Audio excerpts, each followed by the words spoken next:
ఎప్పటికప్పుడు వార్తల కోసం దండూరా జనం గుండె చప్పుడు న్యూస్ ఛానల్ ను సబ్స్క్రైబ్ చేసుకోండి.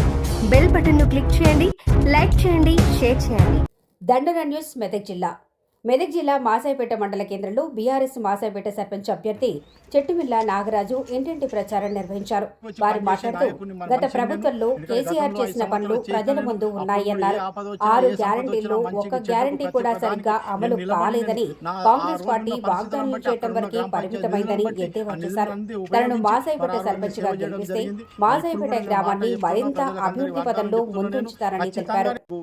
నిత్యం అందుబాటులో ఉండి ప్రజలకు మంచి చెడ్డలు, ప్రజల సౌకర్యాలు, మరి వాటర్ సమస్య కానీ, మోటార్ల సమస్య కానీ, మరి మోటార్ల సమస్య కానీ, మరి వీధి లైట్ల సమస్య కానీ, ఇంకేదన్నా కానీ ప్రజల సమస్యలు, ఏదైనా పోలీస్ స్టేషన్ సమస్య కానీ ఏదున్నా ప్రజలకు నిత్యం అందుబాటులో ఉండి ప్రజలకు సేవ చేస్తానని చెప్పి నేను మనస్పూర్వకంగా తెలియజేసుకుంటా ఉన్నాను. మీరు గమనించాలి, ప్రజలు గమనించండి. మరి ఎవరైతే కష్ట సుఖాలలో, ఎవరైతే ఆపద పడితే, ఎవరైతే వచ్చి వాళ్ళకి సాయం చేస్తారో వాళ్ళని చూసి మీరు ఓటేయండి.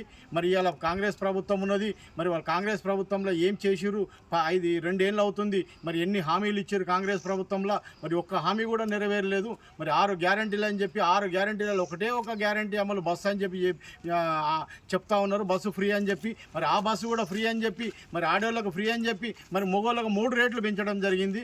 మరి అంటే వాళ్ళ పైసలు వాళ్ళకే ఇంకా డబ్బులు తీసుకోవడం జరుగుతుంది. అది ఫ్రీ వచ్చినట్టు కాదు అది. మరి ప్రజలు గమనించండి. మరి 2500 రూపాయలు ప్రతి ఒక్క మహిళకు గెలవంగానే ఇస్తానన్నారు. ఎక్కడొచ్చినాయి? ₹1 కూడా రాలేదు ఇంతవరకు. మరి కరెక్ట్ గ్యాస్ సిలిండర్ 500 రూపాయలకే గ్యాస్ సిలిండర్ ఇస్తామన్నారు. ఇలా 1000 రూపాయలు కట్టించుకుంటారు గ్యాస్ సిలిండర్. ఎక్కడ ఒక్క మహిళకు కూడా ఫ్రీ వస్తలేదు గ్యాస్ సిలిండరు. మరి ఇవన్నీ చాలా ఉన్నాయి. పింఛన్లు 2000 పింఛన్ 4000 రూపాయలు చేస్తామన్నారు కేసీఆర్. ఆ 2000 పింఛన్ కూడా కేసీఆర్ ఇచ్చింది.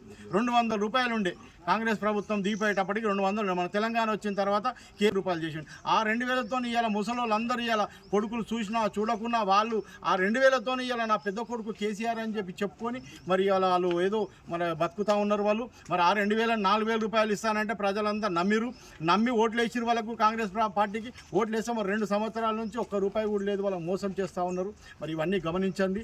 మళ్ళీ కేసీఆర్ గారినే కోరుకుంటా ఉన్నారు ప్రజలు మొత్తము. మళ్ళీ కేసీఆర్ గారే రావాలని చెప్పి కళ్యాణ లక్ష్మి ₹1,00,000 ఇచ్చిండు. పేదోళ్ళ ఇంట్లో పెళ్లి జరిగితే వాళ్ళకి ఇబ్బంది అవుతుంది, చాలా కష్టాలలో పెళ్లి చేస్తారు, వాళ్ళకి ఆసరా కావాలని చెప్పి ఒక పెద్ద కొడుకు లెక్క కేసీఆర్ గారు ₹1,00,000 ఇచ్చి ₹1,00,000 ఇచ్చిండు. ₹1,00,000 ఇచ్చి ఆదుకున్నాడు. దానికి వీళ్ళు ₹1,00,000 కాదు, ₹1,00,000 తులం బంగారం యాడ్ చేస్తామని చెప్పి ₹1,00,000 తులం అన్నారు. ఇక్కడ ఆ 1,00,000 కూడా చక్కగా వస్తలేవు. ఇప్పుడు ఆ తులం బంగారం మాటనే లేదు. ఇవన్నీ ఉన్నాయి. మన కిట్టు చిన్నపిల్లలు పుడితే ఒక వెహికల్ ఇచ్చి, బస్సు ఆటో ఇచ్చి, వాళ్ళకి మొత్తం కిట్టు ఇచ్చి చిన్నపిల్లలకు మంచి కంపెనీలు జాన్సన్ కంపెనీల పౌడర్లు కానీ, షాంపూలు కానీ అన్ని కేసీఆర్ గారు కిట్టు 12 నుంచి 15,000 రూపాయల కిట్ ఇచ్చి మరి పిల్లలకు, వారి ఆడపిల్లలకు, చిన్నపిల్లలకు గౌరవం ఇచ్చిండు కేసీఆర్. మరి ఇవన్నీ కేసీఆర్ గారు చేసిన ప్రభుత్వంలోనే ఉన్నాయి. ఆయనే కోరుకుంటా ఉన్నారు కేసీఆర్ గారు. మరి ఇలా మనం చూసినాం కదా, మొన్న యూరియా కష్టాలు చూసినాం మనం. 10 ఏళ్ళలో ఏ ఒక్క రోజు కూడా యూరియాకు లైన్ కట్టలేదు. ఇలా 10 ఏళ్ళల్లో ప్రజలు ఎక్కడ కావాలంటే అక్కడ విపరీతమైన యూరియా దొరికింది. ఎక్కడ ఇలా మొన్న 2 సంవత్సరాలు చూస్తున్నాం మనం. కాంగ్రెస్ ప్రభుత్వం రాగానే యూరియాకు లైన్ కడుతున్నాం మనం. మొన్ననే మాసేపేటలో చూసినాం మనం. చెప్పులు పెట్టి లైన్ కట్టిరు, 1/2 కిలోమీటర్ లైన్ కట్టిరు.